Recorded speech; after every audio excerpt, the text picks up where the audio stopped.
હારીજના જાગૃત યુવાનની ઉચ્ચ કક્ષાએ રજૂઆત બાદ તંત્ર દ્વારા યુદ્ધના ધોરણે હાઈવે રોડની કામગીરી હાથ ધરી।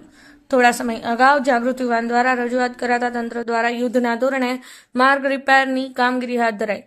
Harij Becharaji bypass highway Vishnu party પ્લોટથી જલિયાન ગ્રીન સોસાયટી પર રોડ પર ઠેર ઠેર મસ્ત મોટા ખાડા પડતા રોડની હાલત બિસ્માર બની જવા પામતા અકસ્માતની ભીતિ સેવાઈ હતી, જેને લઈ હારીજ નગરના જાગૃત યુવાન પુષ્પક ખત્રી એડવોકેટ દ્વારા આ મુદ્દે માર્ગ મકાન વિભાગ હારીજ ખાતે લેખિત રજૂઆત કરવા છતાં કોઈ નિરાકરણ નહીં આવતા થોડા સમય બાદ યુવાને ઉચ્ચ કક્ષાએ રજૂઆત કરતા જે રજૂઆતને ધ્યાને લઈ જવાબદાર કચેરીને લેખિતમાં તાકીદે ધ્યાન દોરતા રવિવારના રોજ હારીજ બેચરાજી બાયપાસ રોડ પર પેચવર્કની કામગીરી યુદ્ધના ધોરણે શરૂ કરવામાં આવતા રાહદારીઓએ રાહતનો દમ લીધો હતો, જેનો જાગૃત યુવાન દ્વારા ગુજરાત સરકાર તેમજ જવાબદાર તંત્રનો આભાર વ્યક્ત કર્યો હતો।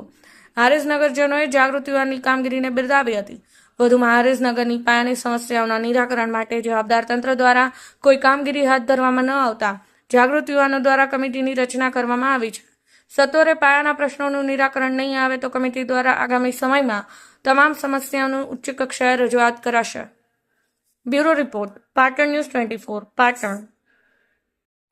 મારું નામ પુષ્પકભાઈ ખત્રી છે। હારીજ બેચરાજી હાઈવે પર અસંખ્ય ખાડા પડ્યા હતા બાયપાસ રોડ ઉપર, ત્યારે પીડબ્લ્યુડીમાં રજૂઆત કરી હતી અને પછી ઉચ્ચ કક્ષાએ રજૂઆત કરી હતી। ત્યારે તંત્ર દ્વારા આજે રોડના પેચવર્કનું કામ કરવામાં આવ્યું છે, જેમાં બાયપાસ રસ્તાના ખાડાઓ પૂરવામાં આવી રહ્યા છે અને રોડને સારી રીતે સમારકામ કરવામાં આવી રહ્યું છે। તે બદલ તંત્રનો આભાર માનીએ છીએ। જય હિન્દ।